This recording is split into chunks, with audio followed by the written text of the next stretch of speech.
There you go. I'm live. I'm just, I'm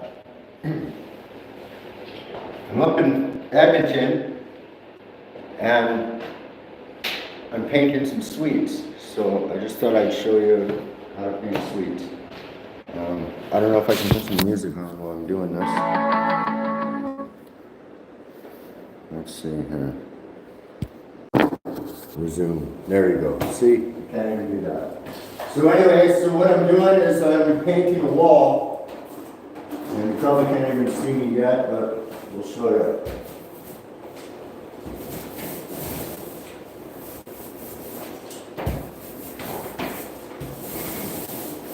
We're actually priming. I'm not painting. So it's a little, you can be a little sloppy with it. You want to get it onto the wall and push it into the drywall. You know, move the wire like so.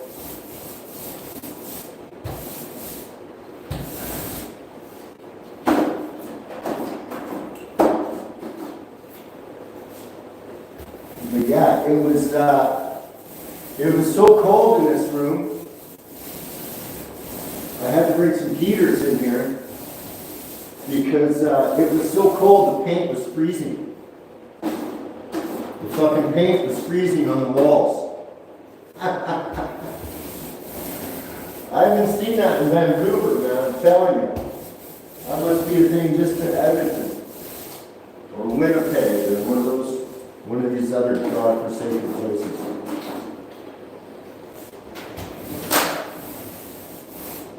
So, I'll teach you how to roll a wall. When you roll walls,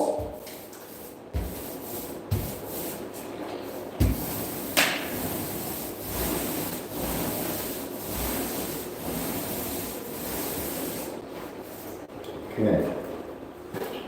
So what you want to do, you want to get your tray in an easily accessible area, right?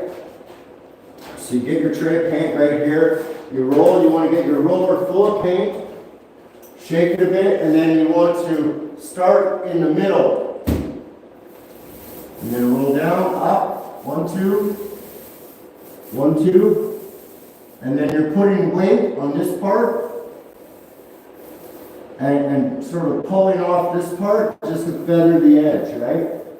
So you come in on the edge and you flip it around. Easily accessible, boom, shake it off a bit. Oops.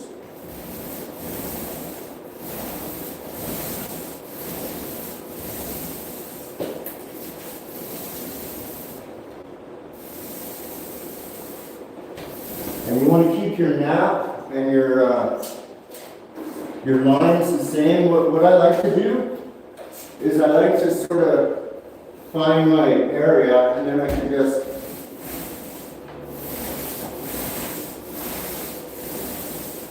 right at full extension, you're not going to hit the ceiling. So you find out where you are.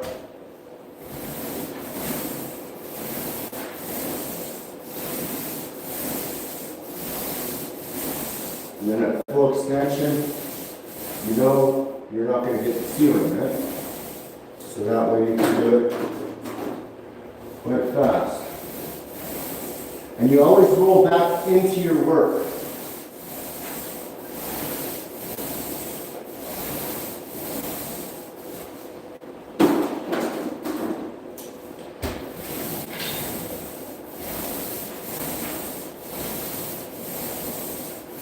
See? Doesn't take long. Half the wall's done. Move stuff out of your way. Okay, when you come up to light switches and plugs, you just basically, you can cut around it like so.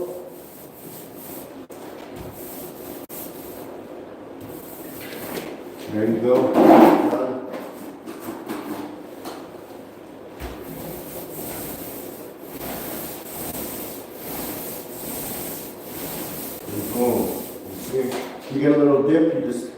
off with your finger.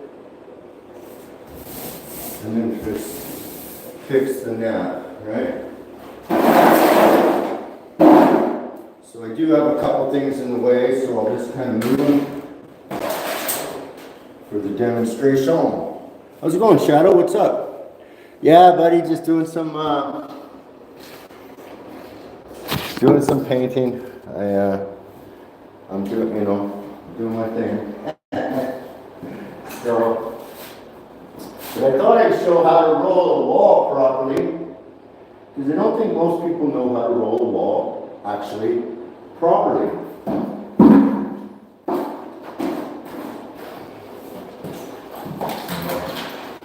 Looks like I said, in the middle, you have this side pointing in this way, right? Because you want to feather your edges. And I usually, or put it so that way, you stretch, you're not going to hit the ceiling. Right?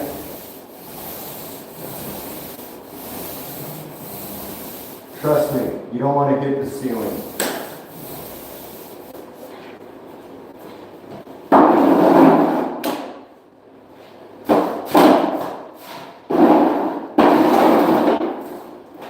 I should have had it a little more clean for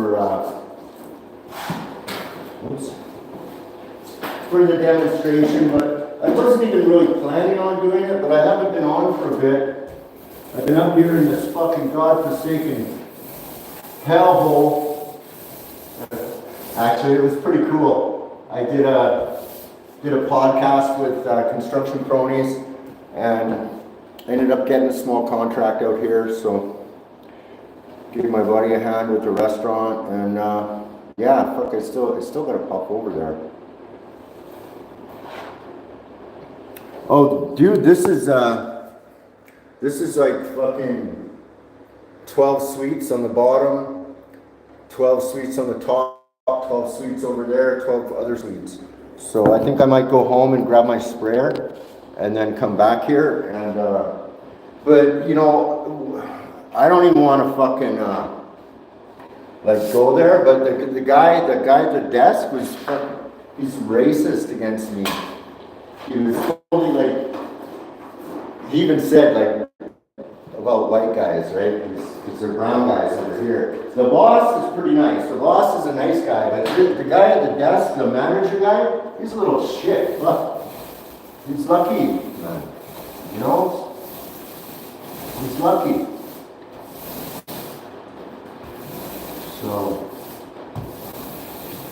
I'm too old for that shit. I mean, really, I call the guy, I'm like, call your boss, so I can talk to him and we can work out a price.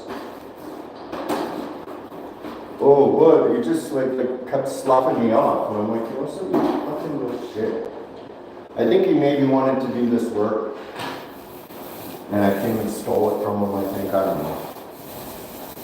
Because everybody thinks they can paint. But he was an asshole to me from the day I checked in. And that's fucked up, man. Really? I even was trying to be nice to him.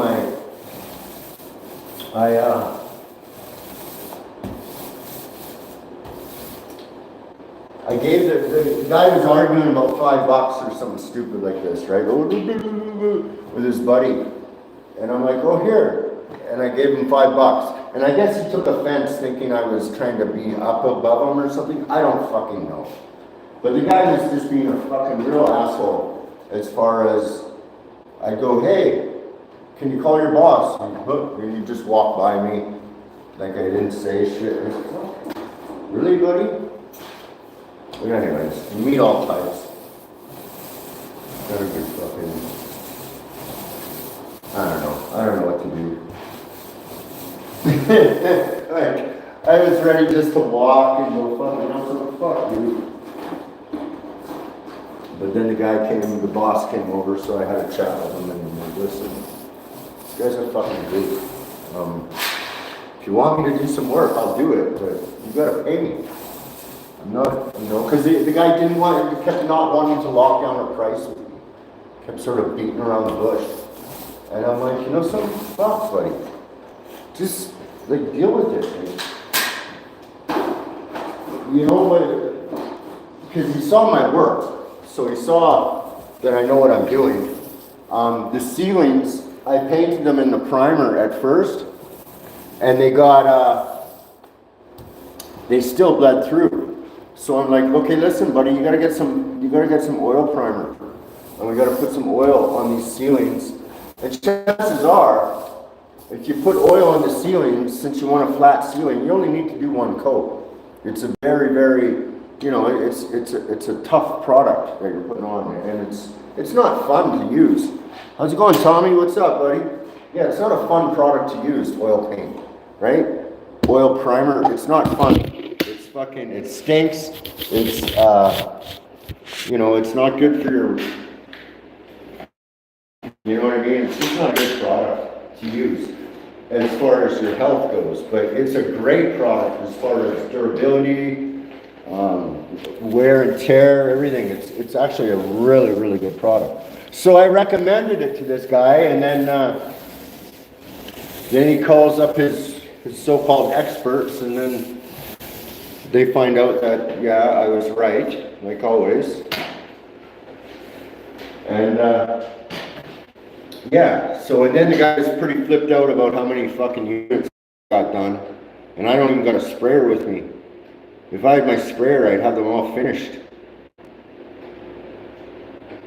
Fucking John. Fucking John. I lent my sprayer to my other boss, and it went kaput.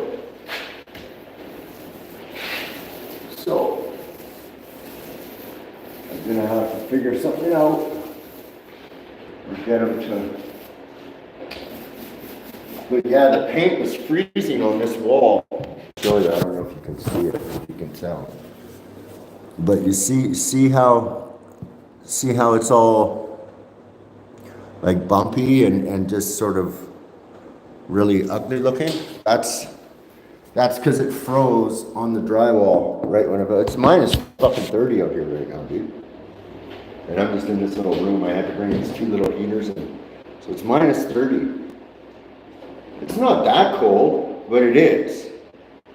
I mean, there's this big homeless thing going on up here, right? There were these homeless encampments, and they're trying to tear them down, and they've torn down a couple of them. But I was with my friend at Construction Cronies, Chris, and he's making a documentary about the homeless encampments here and just what's going on with the city and everything. Because, dude, being homeless here in Edmonton is fucking, dude, that's like the hardcore shit. That's serious homelessness. I mean, here, let me see if I can, let's just look. That's what it's like out there right now. Right? It's just, so it's minus 30. And if somebody's out there homeless, man, like, dude, they need fucking propane and shit in their homeless tents. Like, we were down there. I was holding the sound boom for him and shit. It was kind of cool. But yeah, it's crazy, man. At least in Vancouver, it's just raining, right? But there, up here, it's cold. You die. It's fucking not cold. That's how fucking cold it is. If you don't have your shit together, you fucking die. So, big up to Chris at Construction Cronies for doing what he's doing, because, you know, the CBC was there, but they don't really give a proper assessment of what's going on. They basically say, oh, this place is condemned because the city deems it a risk. Well, it wasn't a risk. This homeless encampment that I was at was a dry encampment. So there was no drug use and no drinking there.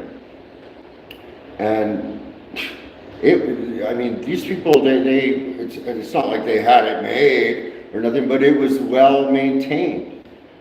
You could survive in this area. It was well maintained, and they had a good little family kind of structure going on there, man. It really was. And then the city comes and tears it down. They put them on a bus just so they wouldn't freeze. Like, are you fucking kidding me, man? These fucking people, like, where are these people gonna go? You know, where are they gonna go? They don't have the fucking shelters built, and any of the shelters they build, you know, they're not too fucking, I don't know, dude, like, the shelter that I was at was, actually, it's not Distractions. What's up? Cool name, dude. Yeah, the shelter that I was at, like, they didn't do shit for me.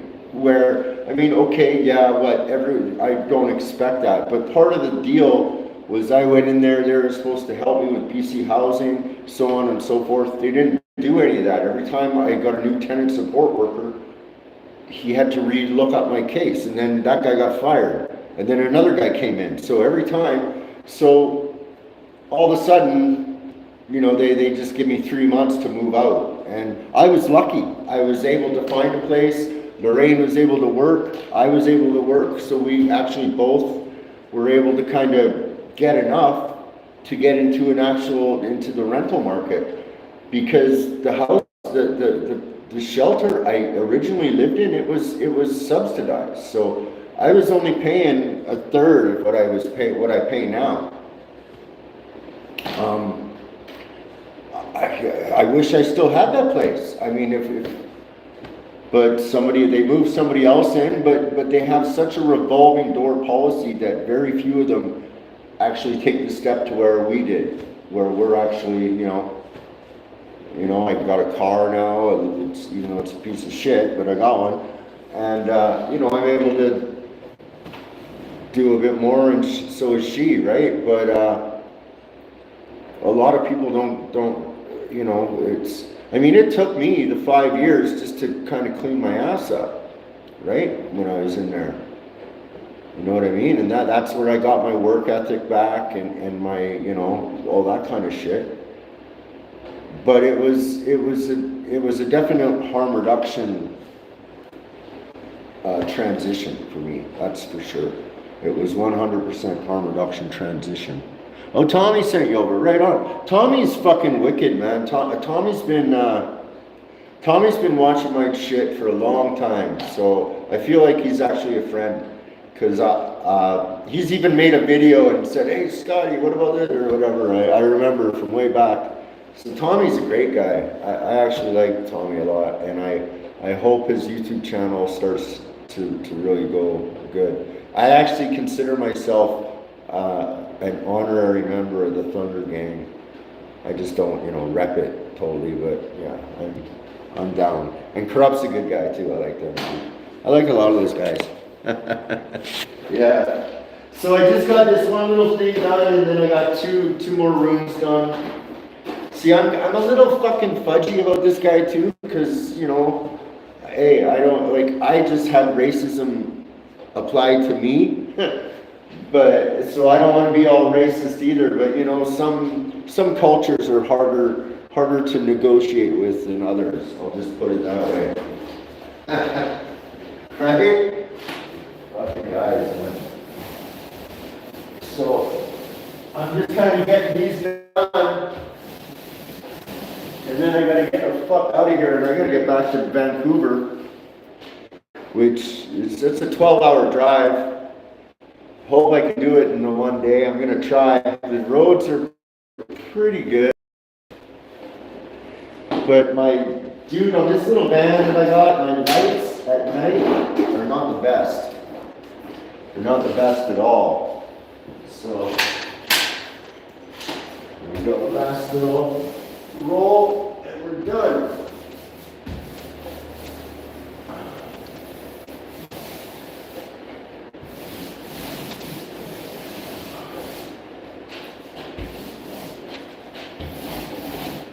Go.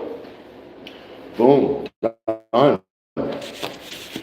Yeah, so I think I might do a live tonight, just from the hotel. I was planning to do a few, but I didn't bring my microphone and blah blah blah. So, but I made some cool beats, so I'm gonna bring. I might drop them out tonight. But thanks everyone for dropping in. I just wanted to make a quick painting video and show you guys how to paint a wall, because a lot of people don't know how to do it. Thanks guys. Cheers.